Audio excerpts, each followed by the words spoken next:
Good morning, everyone, and thank you for joining us today for the LoRa Alliance webinar on the new regulation for LoRaWAN satellite in 862 870 MHz band. First, I would like to start with two quick reminders before we begin. Today's slide can be found under Resources at the bottom of your screen. And you can submit any question at any point before the Q&A session we have at the end.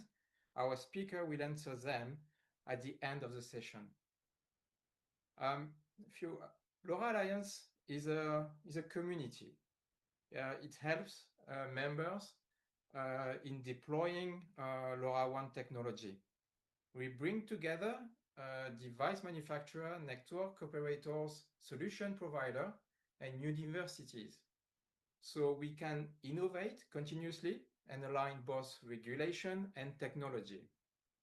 And today's topic is a perfect example of that in action.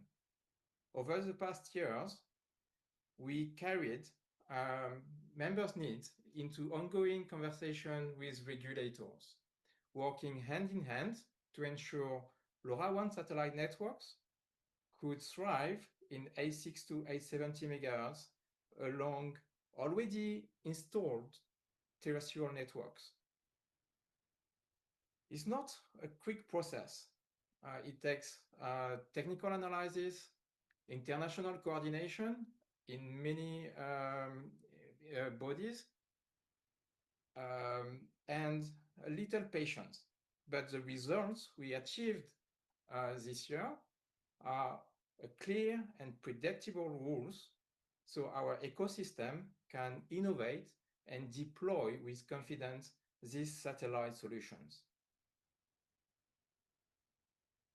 Our main focus today is the ECC decision 2502 that has been recently approved at the ECC level. It's a major milestone agreement in Europe that clearly facilitates satellite connectivity for LoRaWAN in this band. You will hear today technical details from our speaker, but in short, this decision harmonizes key parameters like power freq density or PFD limit. You will hear a lot today. It essentially defines how much signals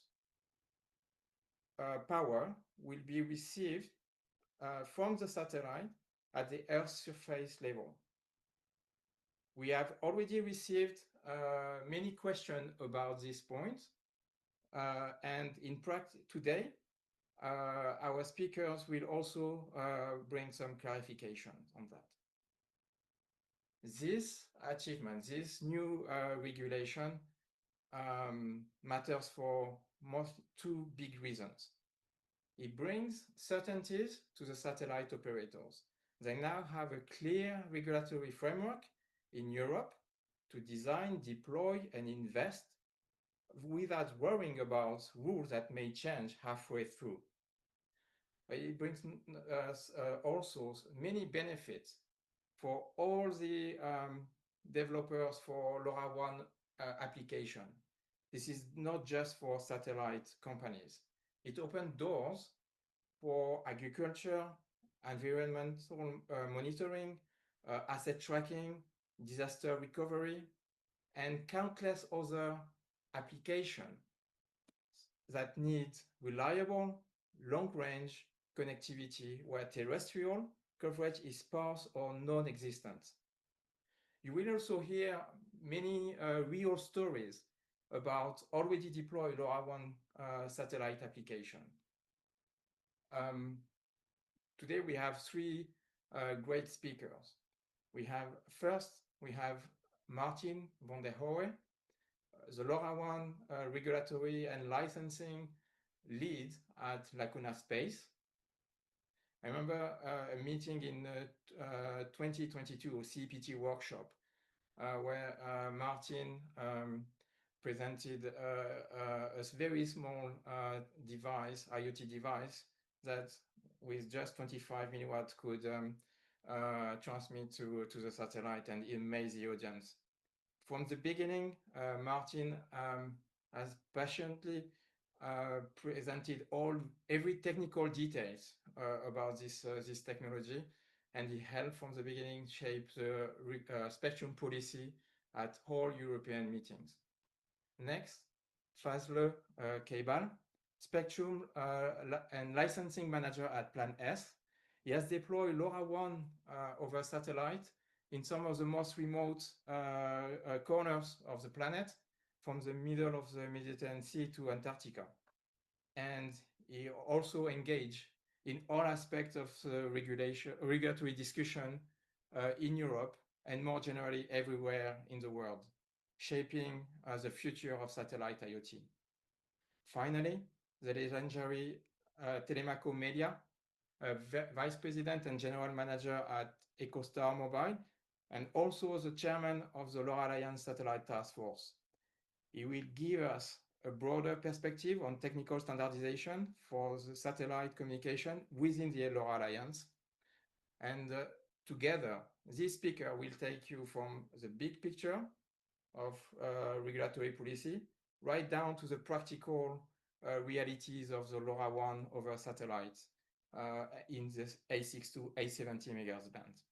So whether you are here for regulatory insight, technical guidance, or description of market opportunities, you are in the right place. Let's dive in immediately.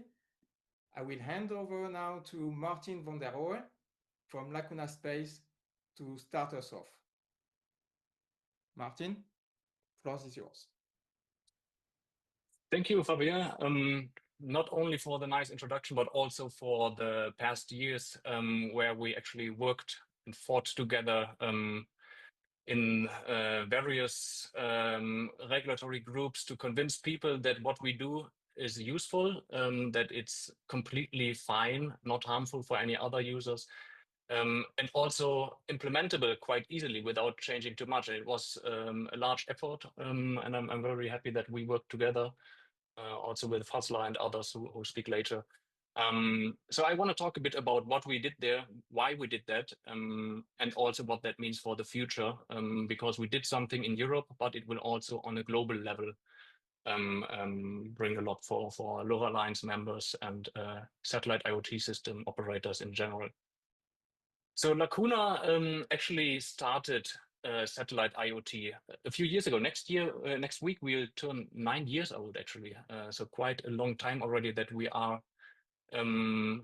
existing. And a couple of years ago, we, for the first time, were able to send a signal from a standard device to satellite. A satellite that is something like 500, 600 kilometers away from the ground.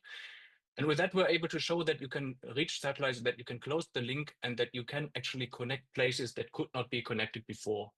And we were also able to do LRA FHSS transmissions quite early, and with that show that it's also scalable. You have a lot of devices that you can see from a satellite that is far away, so you need something where you have a lot of capacity on the satellite, and that was made possible through LRA FHSS.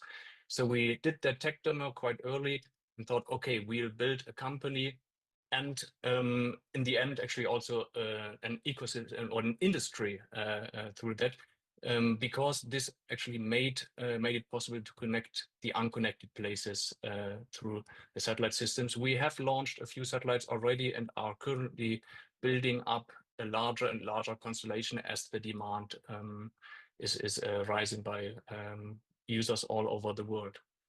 So let me show you the operational concept of how the system works, how you can connect remote regions. So on the next slide, you will see that the standard use cases, or the standard devices, I don't need to explain. Devices that are in reach of a gateway on the ground, transmit to the gateway, and via a network server, the data is sent to the user. But of course, there are some devices or some use cases that are currently not connected or that were not connected for a long time. So these are remote places where it's technically not possible to deploy gateways, or where it just for economical reasons doesn't make sense to deploy gateways. And this is where satellite connectivity is really useful. We build satellites that fly in so-called low Earth orbit. So they fly at altitudes of something like 500 kilometers, I said earlier, and they orbit the Earth. So every 90 to 100 minutes, they will orbit the Earth once.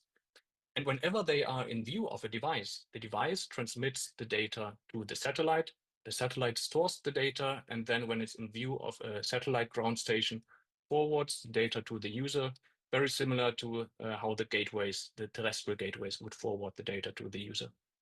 And the interesting thing is that the devices are pretty much the same as terrestrial devices. So as said, we use the same power, same duty cycle, same dwell time where it applies. And so anything is exactly the same, with the only difference that we send to the satellite. So in the upright direction instead of in the horizontal plane.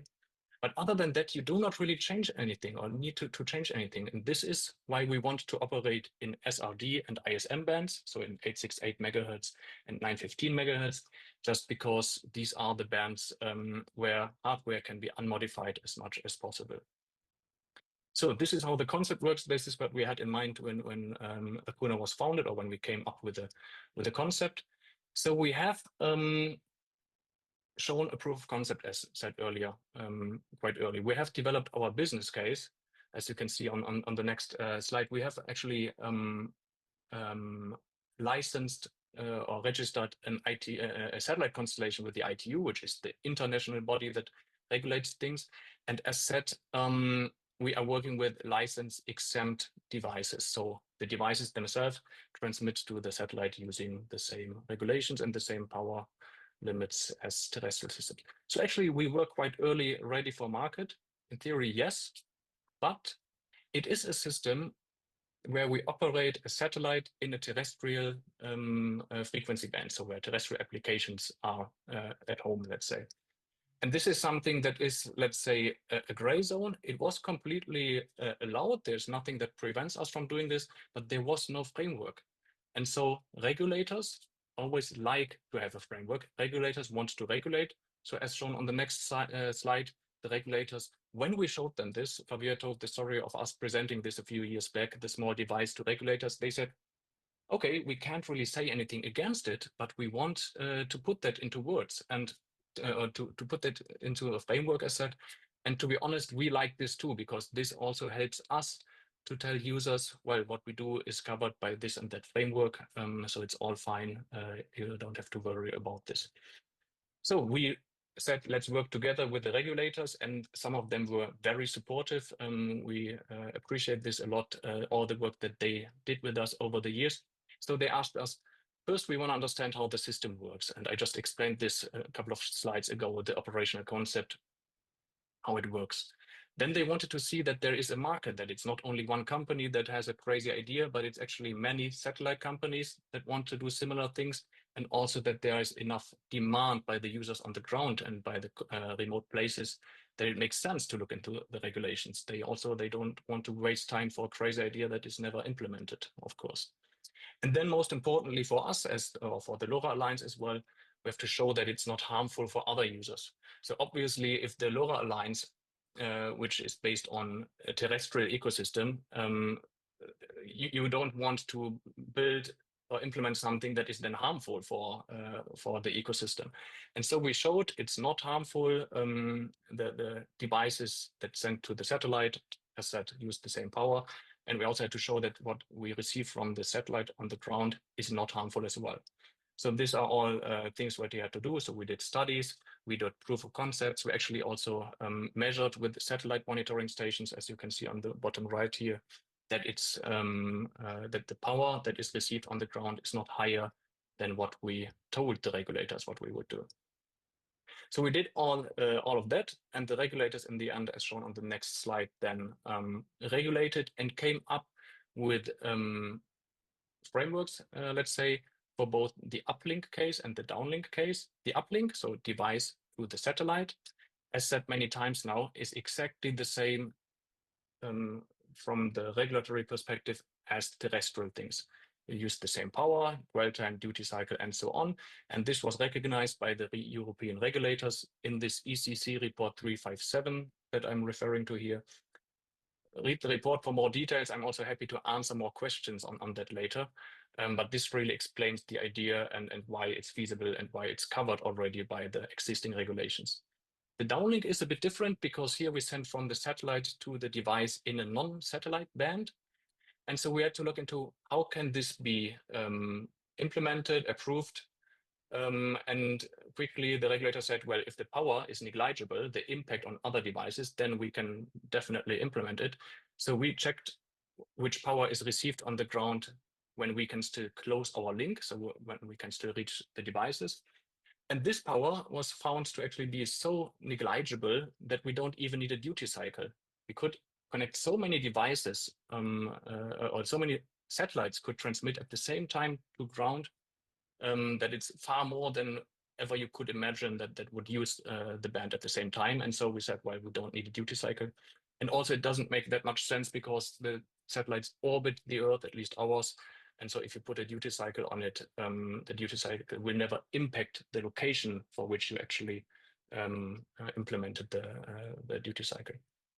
And maybe one thing to mention, I forgot this earlier on the slide, is that in the downlink satellite to device direction, we only transmit multicast messages to wake up the devices or to tell them information when the next satellite is in view. So we don't do messages to individual devices.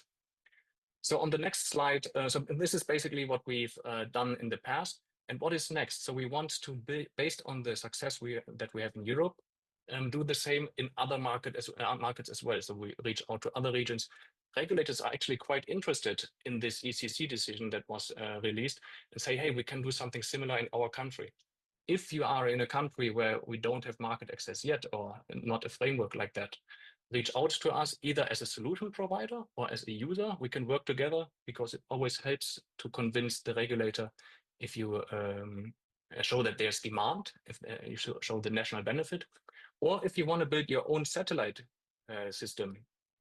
Either you can work with Lacuna to build or to buy the receivers, because we have implemented them already, of course, or we can merge our constellations as well, so that you can become part of the Lacuna network, and as such, together we can offer better revisit times for the users. I won't go into too much detail on the use cases that I just show on the next slide. It's basically anything that is remote can be connected via satellite connections. So it can be the oceans, large farms, forests, anything that is environmental monitoring. Happy to answer more questions about that in the Q&A. And with that, I'm done, and I'm going to hand over to Fazli, Kaybal, for the next talk. Thank you.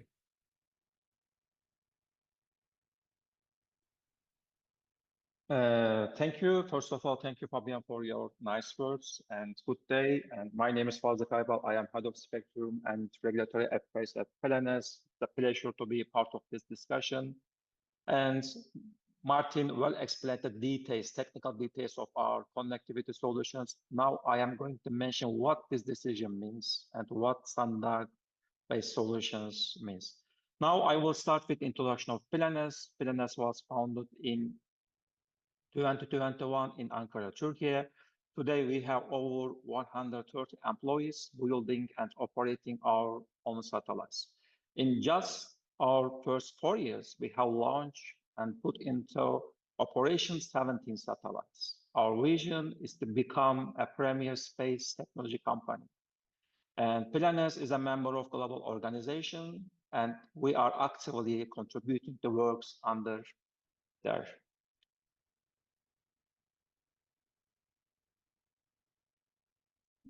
Now, I would like to mention about what satellite connectivity means.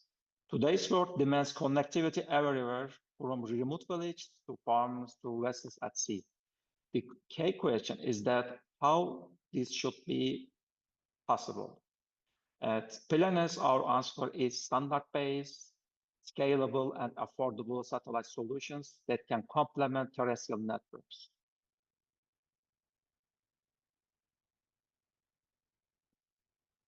If every operator would its own proprietary systems, costs rise due to the lack of harmonization and economies of scale, and devices cannot work together. That is interoperability problems. But with a standard like LoRaWAN, we can build one ecosystem which is affordable, scalable, and interoperable.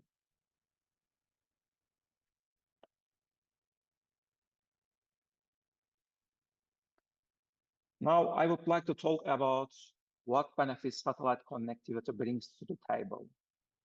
Our services are based on LEO satellite operation. This enables global coverage, low latency, scalability, and resilience, reaching everywhere what terrestrial networks cannot achieve due to economic and geographical constraints.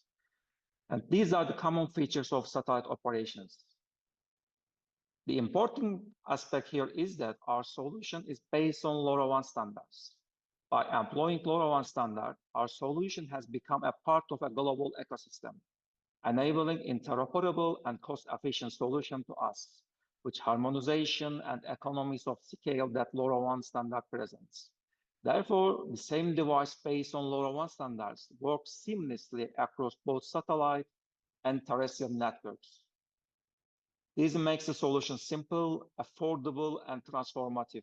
Additionally, we are using low power only in the vicinity of our satellites. This makes our solution energy efficient.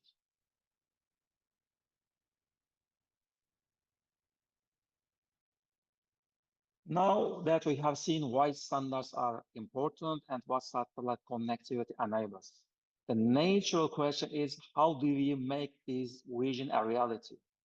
This is where our constellation roadmap comes in.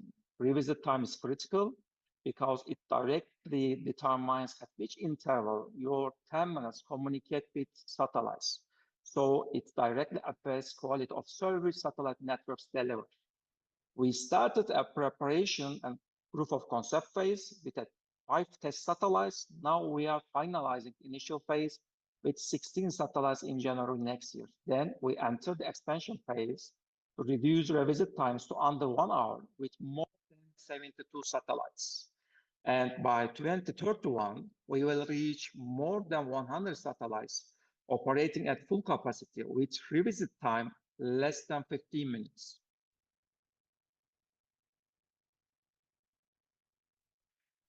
To deliver this quality of service, ground network is just as important as number of satellites. This is our ground station network and deployment plan. We have currently 8 ground stations in operation, highlighted with dark blue and dark red. We will be expanding this network with new stations across the globe, which enables us to increase our quality of service parameters. Now, I would like to mention about the new ECC decision and what it means. CPT recently approved a new ECC decision regarding the use of the 862 870 MHz band for satellite services. Pelenes is currently among those listed operators in this decision, proving its compliance to the conditions to provide satellite IoT services across Europe. Why is this decision important? This decision provides regulatory certainty. Device manufacturers and satellite operators can now move forward with deployments, knowing how to operate their system with clear conditions. It ensures spectrum safety for both terrestrial and satellite users with certain conditions to be followed by satellite operators after comprehensive study within CPT with broad participation of administration. It drives efficiency and competition in the satellite IoT market by enabling new spectrum for new players to provide services. This is very important for the benefits of citizens and industries of a country. And it enables interoperability with terrestrial LoRaWAN networks. And what is next? This regulation with certainty will help us to accelerate deployments in Europe, and it can serve as a foundation for adoption worldwide. Looking ahead, the challenge is to extend this regulatory progress globally.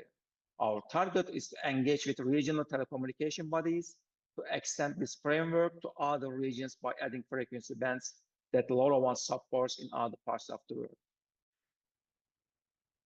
And now I would like to mention about what these ECC decision enable us.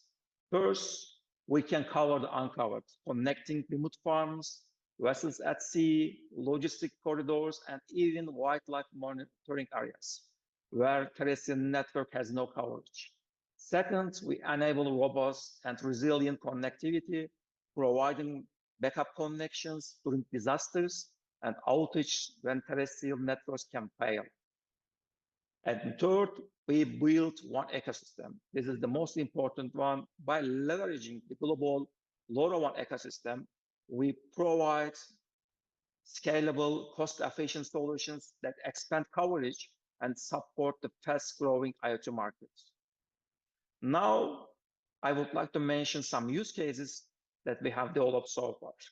The slide showing some photos of our solutions regarding different use cases: utilities, smart grids, smart agriculture, tracking vessels, tracking animals like caretta. Now, I would like to mention some details about our use cases that we have developed so far. The first one is tracking vessels in waters. We are collaborating with one of the universities in Turkey, and the aim is to provide reliable connectivity for asset tracking in seas where there is no any terrestrial coverage or where there is no any coverage. With this solution, we can monitor the position, velocity, and the status of vessels. This was made possible through our direct satellite connectivity using a battery-powered connected IoT modem. As you can see from the visual here, the system allows users to capture data directly from vessels, transmit it seamlessly to satellite, ensuring tracking even in remote waters. This makes the maritime operations safer, more efficient, and better connected. Now, I would like to mention about our second use case. This is utility monitoring and alarming.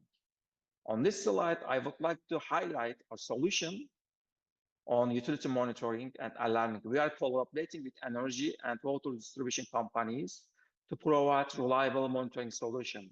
The goal is to track consumption data, as you can see the dashboards on the right-hand side. And this enables our users detect any abnormal conditions, then act accordingly. By doing this, we have companies reduce operational costs by 25% and cut carbon emissions by around 15% compared to traditional physical meter reading in remote areas. These systems also ensures accurate billing, proactive energy management, and better employee safety. Once again, this is made possible through our direct satellite connectivity powered by battery-operated connected IoT modem. Finally, as a final use case, we are collaborating with municipalities and meteorological institutions to create better visibility into environmental conditions. With our system, we can monitor key indicators such as air quality, temperature, humidity, pressure, and wind direction. This capability is especially valuable because it allows users to generate early warnings and alarms whenever significant environmental changes are detected. All of these are enabled by our direct-to-satellite connectivity, powered by battery-operated connected IoT modem, ensuring coverage even in areas with no terrestrial networks. Now, I would like to mention how we engage with end users. We have three main paths to end users. With IoT solution and product developers, we can co-develop new system solutions that can scale. As a second path, we engage directly with end users to understand their real needs and provide tailored solutions. As a third path, with network operators, we extend their coverage into uncovered areas, enabling access where their networks cannot reach.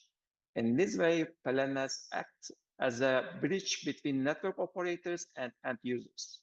We are connecting developers, operators, and end users so that the benefits of satellite IoT connectivity can be shared by everyone. Now I am bringing the floor to my distinguished colleague, Telemaco Melia. The floor is yours, Telemaco.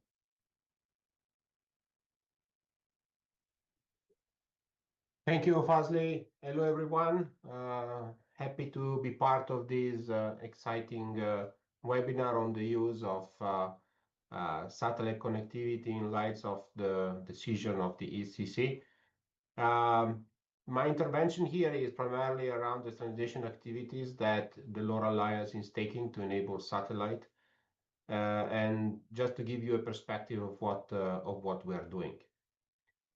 So as already highlighted by Lacuna and Planes, the promise of massive IoT comes only if we can guarantee 100% coverage, and IoT is a global business. And without 100% coverage, there is no global business. So if you go to the next slide. Yeah, so the goal here is really to have a multi-orbit approach. Today we have been hearing about LEO constellations, but in the LoRa Alliance, the vision is that what we are doing should enable any type of satellite to transfer LoRaWAN messages. And this multi-orbit approach really guarantees the availability, reliability of the network, as well as improved performance. People may wonder, what about QoS, how often I can see the satellite, how often I can send the data. Well, as already highlighted before, the goal is that we build a cooperative model where different constellations can provide service. And even if a single constellation does not have sufficient satellites to guarantee availability, then there is another one that can take the relay. And that is only possible if there is a single standard can achieve that. So if you go to the next slide. Yeah, so I think when you look at the LoRa Alliance, what's the advantage and what this ecosystem is doing, we can safely say that today there has been a great response in terms of marketplace for the technology. You have been seeing before a number of use cases where sensors did provide connectivity in places where there is actually nothing, whether it is a rural area or maritime, or simply because you need a connectivity which is independent of any terrestrial network. So the advantage of working with the LoRa Alliance is that it's an open and flexible standard. It has been used in the past by many people, and the fact that there are chipsets that are really satellite friendly, that helps a lot. The decision of the ECC on the user of the 868 also for satellite is very handy because it enables obviously all the existing devices to talk to a LoRaWAN network in space. The ecosystem is moving forward very healthy. The number of people adopting technology and willing to move to satellite is increasing, and there was a natural response. I think that in many cases, device manufacturers invested by themselves in adoption of satellite. Operators did not even need to convince them to do it. Okay, so that is because the ecosystem is very active and very receptive to the technology. And then this is obviously not part of these discussions today because we are talking about the ECC decision, but the fact that the solution can work both on licensed and unlicensed spectrum then gives a lot of flexibility to technology that doesn't exist anywhere else. So if you go to the next slide, what we are practically doing, there is a LoRa Alliance Satellite Task Force that has been established a couple of years ago. Today, the task force is working to define technical specifications and recommendations for the use of the LoRaWAN protocol in a variety of environments. We do consider low Earth orbit constellations like the ones that we've been just discussing about. It considers geostationary constellation as well, so any geo operator could potentially use the technology. We do address the unlicensed spectrum, as we discussed today. This is this ECC decision, and we address as well a licensed spectrum. There are 3 contributors identified today, ourselves leading the task force, and then Lacuna and Plan S, but that doesn't mean that we actually should stop here. We are always very receptive of other space technology members that would like to join the task force. We had few in the past.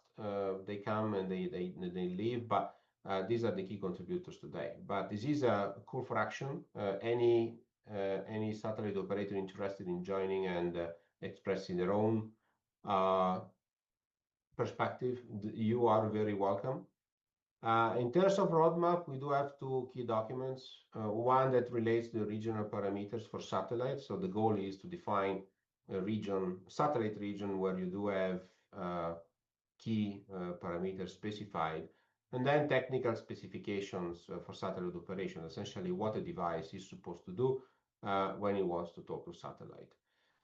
These documents are obviously posted on the reflector. There are some dependencies between the documents that are being worked out.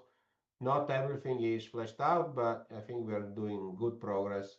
The documents are in their draft version today.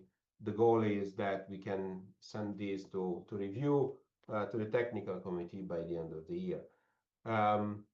So once these specifications are available, then the multi-orbit approach I was discussing before will be truly available. So a device can potentially roam between different LEO constellations, or between geostationary and LEO constellations, or between licensed and unlicensed spectrum. So that will give a real powerful tool to device manufacturers and system integrators to actually have 100% coverage guarantee that even if there is no local network, private or public, then they can still rely on satellite. So we are working hard towards that goal. Today you have heard from the leadership team in the alliance, but very happy to welcome new members and work with all of you to make this a great success. Thanks a lot, Telemaco. Please give us a little moment to switch to the Q&A session. Thank you.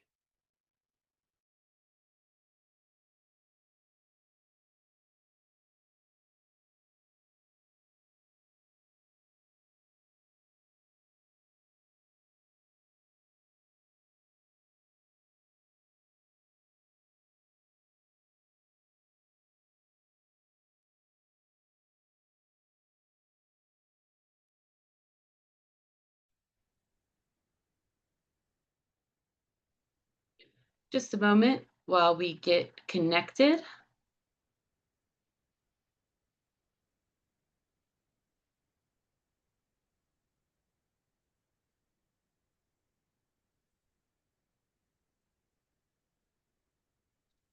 Great. Awesome. So Fabian will resume with the Q&A. Thank you very much, Chancy, and thank you to all speakers today. We have received quite a large amount of questions, and they are all very, very, very interesting. And I would like to thank the speakers to agree to spend extra time to answer all the questions. I would like to start with in order with the old question we received. There is one question saying that so we can use any available device, and maybe Martin to start with the first question. Can you please confirm if we can use any available device to connect to satellites? Yes. To receive from them. Okay, yes, I hope you can hear me okay. And thanks for the question, actually, quite a lot of related questions to that, so maybe I can cover 2 or 3 of them at the same time. The answer is yes. You can, in theory, use any available device as long as the device is able to use this new LoRa modulation, LRFHSS, to send to the satellite. And maybe the only difference is that you need to make sure that the transmissions are going to the sky. So you have, if you have a standard antenna, a dipole that transmits into the horizontal plane, it might be more difficult to reach the satellite than if you point the antenna to the sky. This is why we use antennas that you can see on this side behind me, circular polarized antennas that transmit to the satellite. That makes it much easier. So you have a better link budget, and then it works. And the only thing also there was a question is then the devices need to know when the satellite is in view, if the satellites are orbiting the globe and are not always available. So in that case, of course, the devices need some knowledge, and this can be reached either by a wake-up beacon. So the devices are woken up by a satellite that is passing, saying, please send me information. Or the devices, like the ones that Lacuna's and I think also others have, they can have some knowledge on when the satellites are in view stored on the device, so that the devices just wake up when the satellite is in view, send the message, and then directly go to sleep again. And with that, of course, save a lot of power for longer operational lifetime. I'll stop here. The third question was also, you responded also to the second one. The third question, Martin, was also for you. What about the antenna at both sides? Do we must track the satellite? Okay, and this is also related. So the devices do not need to track the satellite. The antennas that we use, like if you use these circular polarized antennas, like the one in my background, or also a different type that I'm showing in my camera right now, these do not need to track the satellite. They, from a certain elevation, so an angle above the horizon that the devices or where the satellite has to be, you can reach the satellite without tracking, so the devices can just be there. The only thing that you have to make sure is that you have a clear sky connection, so that the devices are able to see the sky. Thank you, Martin. Maybe next question, if there is any tailored solution for mining industry where GSM signal strength is very low, to run mining operation like fleet management. I think maybe if Fazli or Telemaco, you can help clarifying this. Yes, I would like to take the floor, then Telemaco will complement me. Actually, yes, we are satellite operated and we have global connectivity and global coverage. Therefore, we can provide solutions for mining industry where there is no any mobile networks. Therefore, we can provide the solutions. Additionally, we have also solutions for vessel tracking at seas where there is no any terrestrial coverage. Therefore, currently we are providing solutions for vessels where there is no any terrestrial connectivity. Thank you. Thank you. Telemaco, I don't know if you want to also add to that or move on. No, you can move on. I think there are many questions that need to be answered. Yes, thanks. A question on regulation, whether this can be applied to US or AU 915 MHz band. Thank you very much for this question. As a LoRa Alliance, we responded to a few consultations either in the US or in Australia, where we explained the concept and offered possibility to discuss about modification of the regulation to adapt to this satellite LoRaWAN communication. But I think that there's also some compliment from Martin or Fazli on this. I would like to take some extra points. Actually, yes, we are actively contributing studies under African Telecommunication Union, and as a Pacific telecommunication regulatory body. And we have inserted this innovative concept, satellite SRD communications in 860 to 870 MHz band in their emerging technologies report. Actually, we are actively working on this in other regions. Actually, we want to provide these solutions on a global scale. Therefore, we need also your support when we are convincing administrations, regulators to enable this usage in your regions. Thank you. And maybe one thing to add, what we see and what is really good is that after this ECC decision was approved in June, I mean, we have been talking to the regulators for a few years now, of course, and we have had some successes in other regions as well.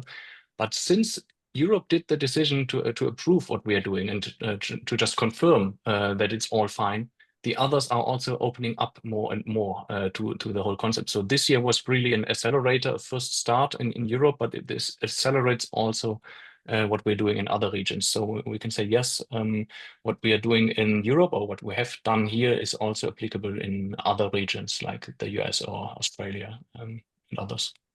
Thank you. Thank you. There's a question about the timeline for implementing satellite LoRaWAN in the US. I think that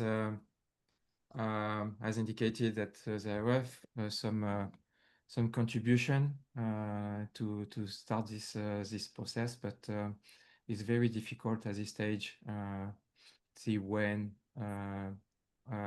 we can expect this solution to be implemented in the US. I'd like to move on to the question. In Latin America, do we plan to force strategic partnership with local operators, system integrators, or regulatory authorities to accelerate adoption and optimize hybrid deployments? As indicated either by myself earlier or by Martin or Fazli, there's always room for discussion and fully open doors to develop this partnership and discussion with the regulatory authorities. But we'll leave the floor to the other speakers to complement. For Latin America, maybe specifically? Yeah, so please reach out if you are looking for a satellite partner, if you are a terrestrial provider of connectivity and want to extend to satellite connectivity. We are looking for partners, and it depends a bit on the country also what is needed there. If there are some countries that have the concept of one or two, let's say, monopoly providers of terrestrial connectivity. So in these countries, we are open to work with these. But there are also some countries where they have more open policies where you can actually work with anybody. So it's not mandatory that we only work with one MNO, for example. But if you are in a country where you want connectivity, please reach out and we can discuss solutions. Yes, I can also provide some extra from our side. Actually, yes, we are also looking for partners because we are providing a connectivity and solutions on a global scale. Therefore, we need local partners for applying licenses at least. Actually, there is a requirement in the regulations, such as local entity establishment. Therefore, we need to collaborate with each other and work together, apply for licenses, and then providing services. Additionally, we are also collaborating with IoT solution service providers because IoT is not just including connectivity. Actually, we need to provide solutions. Connectivity is not sufficient for IoT users. Therefore, we need to develop solutions for our customers. Therefore, we need to collaborate IoT solutions, IoT providers, IoT application developers, manufacturers. And we are also very open to partnership opportunities. Thank you. Question about the data rate and the number of satellites passed per day as you are building the constellation. maybe this answer will evolve, but can you please update us on what is the expectation on this side?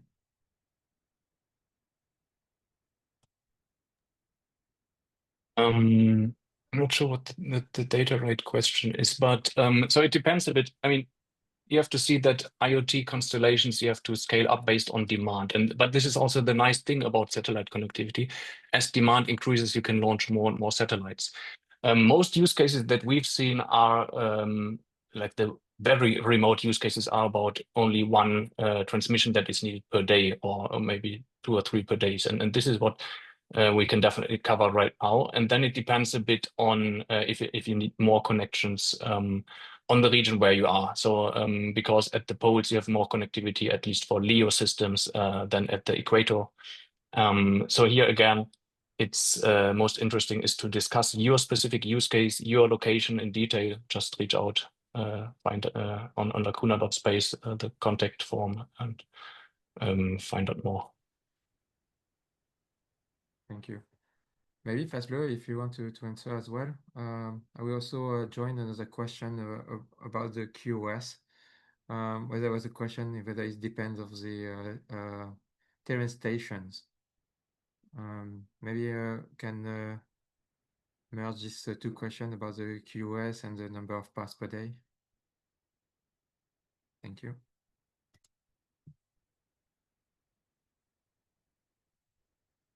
We don't hear you, Fazli. Pardon. Yeah.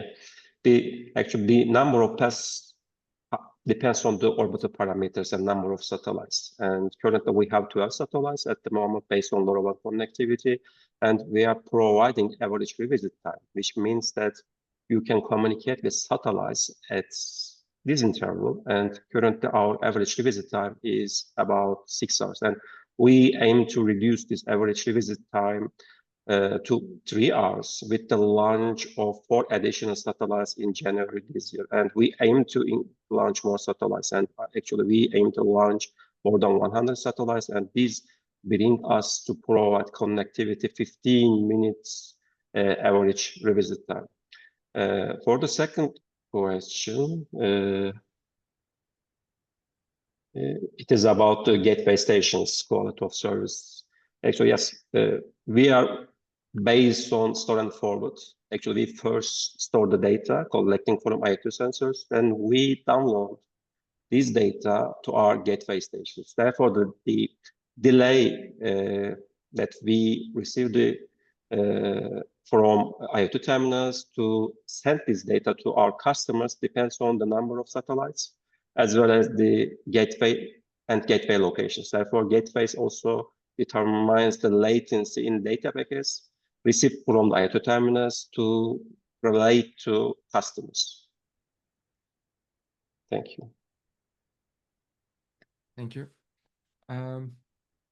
There's a question about the antenna. If in the satellite side, it requires special antennas to maintain the link with the IoT device on the ground, or on the device side, if there is a need of special antenna. It seems to me that we already provided some response about that, and Martin indicated about more how to point toward the satellite. I don't know if there's anything else to add at this stage. Yeah, Maybe actually, just, Martin. Yeah, sorry, Martin. go. Yeah, go ahead. I just confirm, just very quickly, the devices, just to give a technical parameter, a 2 dBi antenna will close your link. And on the satellite, it's surprisingly also not a high gain antenna. We at Lacuna use about 7 dBi antenna, and that closes the link to low Earth orbit. Someone asked specifically. Please, sorry, Fazli. Yeah, same applicable for Planis as well. We use 2-3 dBi antenna gain at our IoT terminals, and similarly as we use 7-8 dBi antenna gains our satellites. Actually, there is no need to pointing from satellites to IoT terminal or IoT terminals to satellites. There's a question, Telemaco. Maybe you can help to check. about universities. Can university add to the new regulation in process? Question is to you in the chat. I don't know if you can help on that. University can add to discuss. I think that's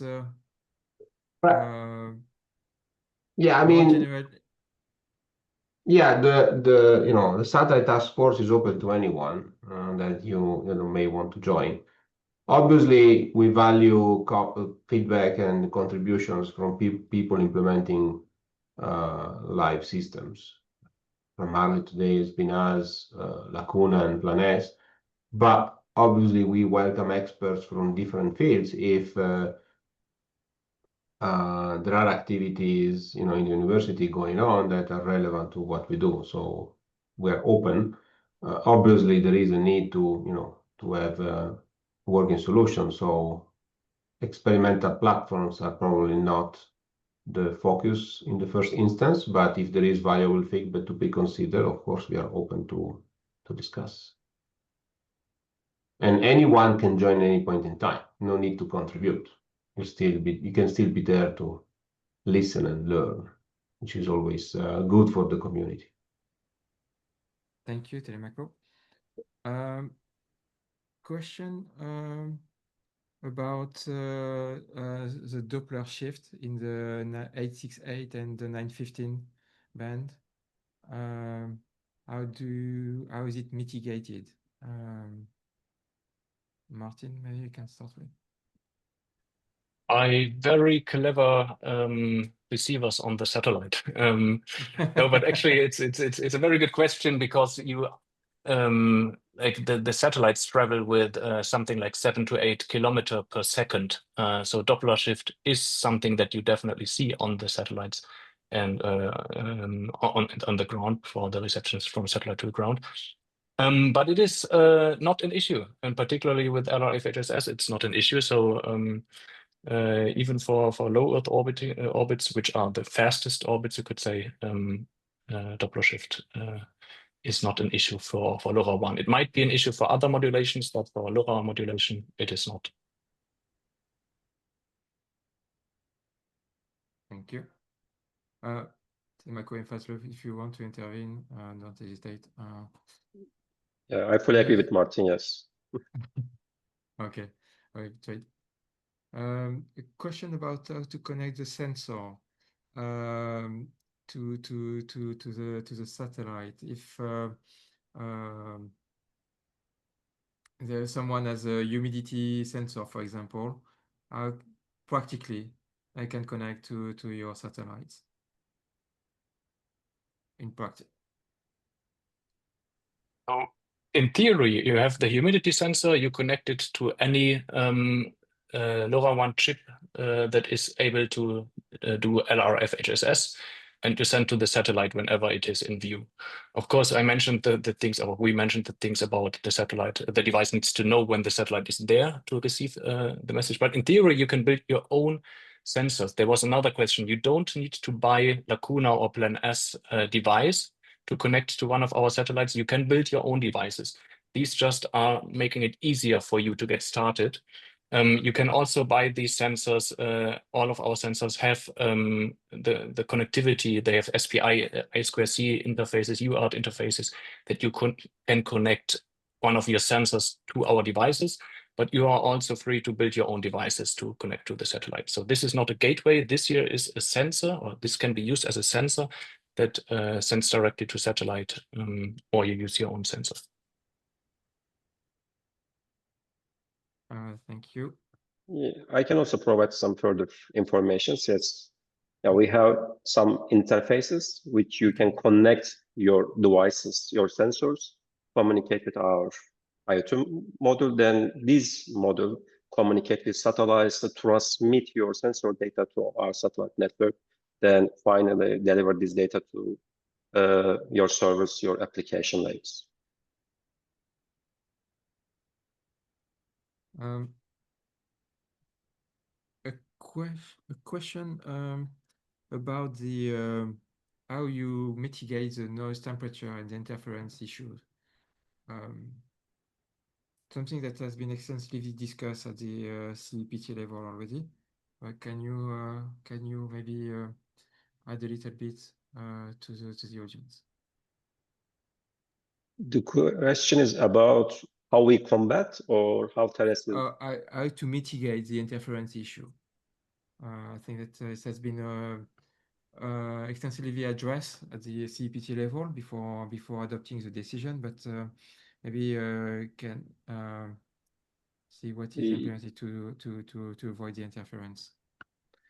Avoid interference to other users. Actually, there is a PFT limit, which is minus 142 dB per meter square per 4 kHz, to ensure that terrestrial SRD applications are not interfered by satellite transmissions. Actually, this was extensively studied in ECC report 357. And actually, this level is compared with PFT levels generated by a typical SRD transmitters at 1 kilometer distance. And there is a 16 dB difference. Actually, a typical SRD transmitter generates 16 dB higher PFT level than satellite transmissions. And we can also provide some other explanations, such as noise floor, where actually we have the power level, or interference level that we are generated at terminals are below the noise levels. And we have also some further explanations and studies. Maybe Martin provide further details about the study. Yeah, I think that might be enough already. But I think the question is maybe a different one on how do we handle interference that we receive on the satellite from the ground? Because as said, you hear a lot, or you see a lot of devices at the same time, and also a lot of other users of the band at the same time. And the good thing is for Lacuna, at least, it's the orbit experience. Since we've launched many satellites over many years, we know very well which portions of the 862 to 870 megahertz range and the 902 to 928 megahertz band work well, and where there is too much noise in the regions, or different users, also high power users, for example.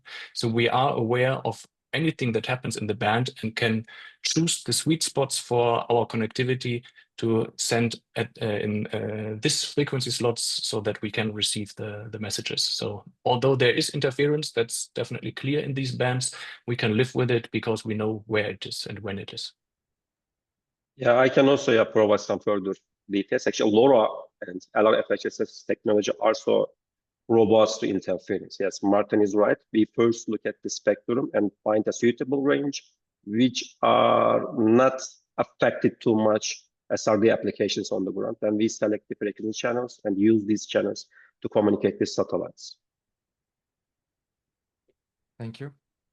I will respond to this one. This question whether we can connect with radio system using band 1.15 gigahertz to 1.5 gigahertz.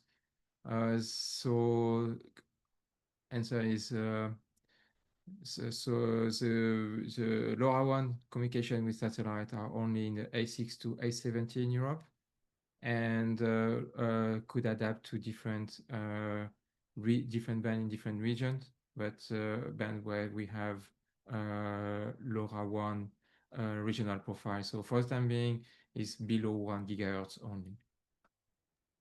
Fabien, just one comment on this one.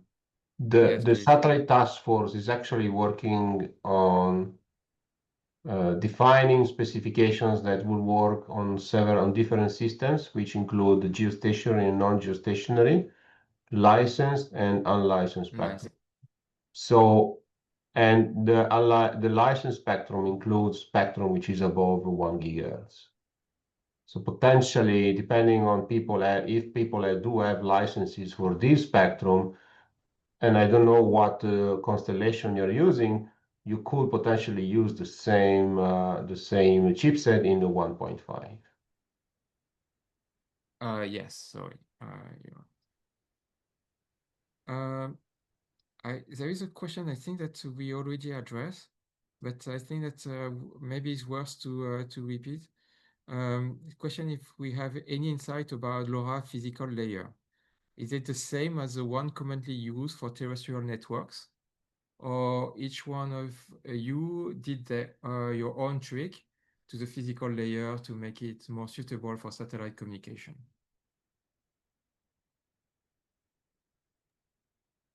So as that Lacuna uses LRFHSS, which is not the classical LoRa that you use on the ground, but it's this new modulation, which is in the specifications, but we use it in the same way as it is in the specifications.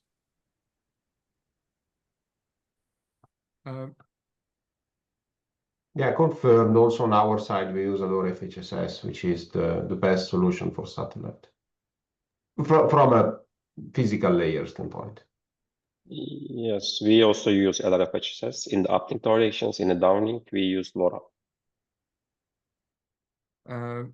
Question, is there initiative to allow academics to access and experiment with LoRaWAN satellite networks, enabling research and prototyping? Yes, we can provide this opportunity. Please contact us if you want to test our satellites and test your solutions through our satellite network. Please contact us and we can collaborate to deliver or to create new use cases, new applications, new devices. Same here, particularly if you are in the UK, but also others, just reach out and we can see what is possible.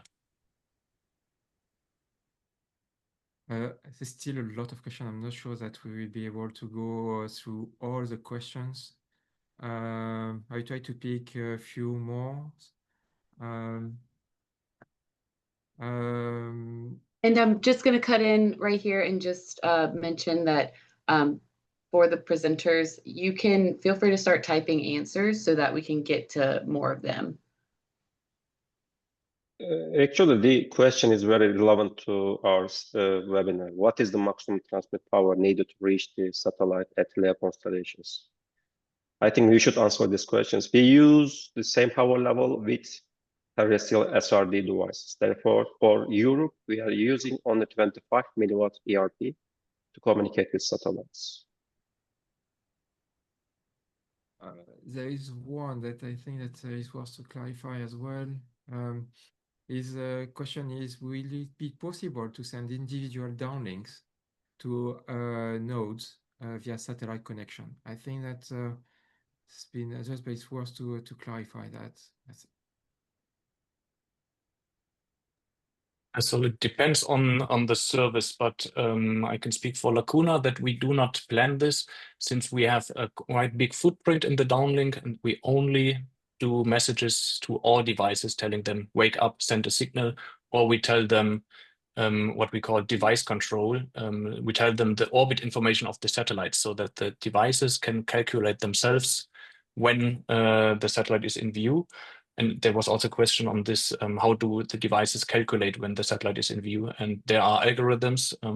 There's one in the satellite world, well known as GP4, that we use to propagate and find out when the satellite is in view the next time. So for Lacuna, no, we don't send individual messages to devices on the ground.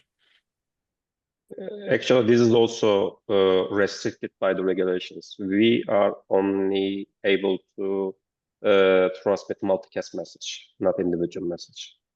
This is very important to ensure protection of terrestrial applications. One question maybe for three of you. Can IoT devices connect to multiple orbits or mainly LEO only? Depends a bit on the satellites that are available. I don't know right now of any geostationary satellites in the 868 or 915 band. But of course, there are some that are in different frequency ranges. So as long as you have a device that is multi-frequency, like the one that you see behind me, the Lacuna device that works in 868 and in S-band, that device could theoretically send to any kind of satellite system. It just and we're working on, maybe Telemaco can say a few more words on that, on a standard where actually a device could send to any of that as long as it has the stack implemented. Yeah, in the satellite task force, we are actually dealing with, as I said, is a matrix of different type of constellations and different spectrum. Although the LoRa Alliance doesn't work naturally on licensed spectrum, we know that there are constellations where 868 is not or 915 are not in use. But I think that the strength of the LoRa Alliance is to create a standard that can do multi-orbit, which is something yet to be seen in the 3GPP world. So if we do have a standard that can actually enable any sensor to actually connect to the LEO system 868, 915, and then go to GEO and go back to LEO, then you are creating different layers that can cooperate each other, guaranteeing a better quality of service and a better service continuity because we have more satellites. So the strength here is that there is not a single constellation providing hundreds of satellites. There are multiple constellations that can interoperate each other, thus therefore provide a better service. That's a strength that doesn't exist anywhere else, and that's what we are trying to push in the LoRa Alliance and the task force. So please do join the task force if you want to see these things happening. And the use cases that are being considered today is because we have 3 main contributors. Doesn't mean that there is somebody else contributing, we will not be considered. Just some point in time, we'll need to, reasonably close the specs to a first version, which is not, we are not far away from reaching that goal. Thank you. Maybe on this similar spirit, is a question on if a region use a different frequency band. We know the difference between the region 1, region 2, region 3, and the different frequency band. How the satellite change frequency depending on the covered area? So the satellite orbits the globe, and when it enters one region, it goes into, let's say, 868 mode, and as soon as it enters the 915 region, it will then switch and receive in the 915 band. So we schedule our operations like that. Thank you. I assume the Fazli is the same? Similarly, yes, we are also scheduling whether we use 860 to 70 megahertz or 90 to 928 megahertz, depending on the region, definitely. Is a question, maybe something that we didn't address yet in the Q&A about the security of the channels.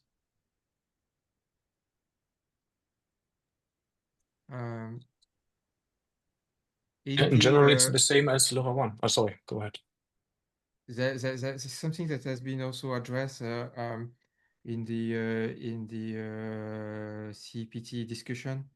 There's some references to the article 17 and 18 from the ITU, but in general, this is the same as the LoRaWAN standard with the same features for the security. Is there anything specific related to satellites to be added? No, it is the same as the use of the keys as in the LoRaWAN specifications. Of course, if you want to make it more secure, you have the chance to do more encryption inside the messages. But in general, it's the same as terrestrial LoRaWAN. I take maybe 2 questions. I don't know if can talk about how the satellites charge and does the traffic fees, but I encourage everyone to contact with the 3 satellite operators here to discuss about those details that are not discussed within the LoRa Alliance. Unless you want to add. It really depends on the region, but I think what we can state is that we are cheaper, like all of us, than the classical satellite messaging that you maybe don't use because it's too expensive for IoT cases. So we have, I think, quite a good like small price tag. Okay, thank you. Our matter of time is a question about the the Things conference in Amsterdam that will take place this month, and whether you are going to demonstrate LoRaWAN satellite in Amsterdam. Actually, it depends on the regulatory framework of Netherlands. Currently, Dutch administration does not allow satellite to SRD transmissions. Unfortunately, no.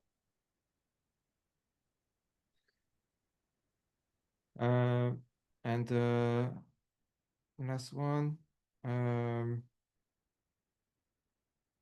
how will frequency switching work for ocean-going ships? I think that is an important use case for satellite. I think maybe worth to respond to this specific question. It's a good question. So the question is, if you move from one In the middle of the zone ocean. into the other, yeah. So that would require some intelligence on the devices, at least for our solution right now, so that you have some knowledge via GPS sensors, for example, where you then know when to switch. It's a rare use case, let's say. So we would need to talk and implement a solution on the devices. Thank you. I would like to thank again all the participants to this webinar. Thanks all the speakers, Telemaco, Martin, Fazli, and Chancy to organize all the presentation, and the invitation and managing everything for us. I would like please to ask you to take a little bit of your time for a very quick survey on this webinar. I think there is a button that you will be directed to, and I would like to thank everyone for participation today. Thank you. Thank you. Thank you, Fabian. Thank you. Bye-bye.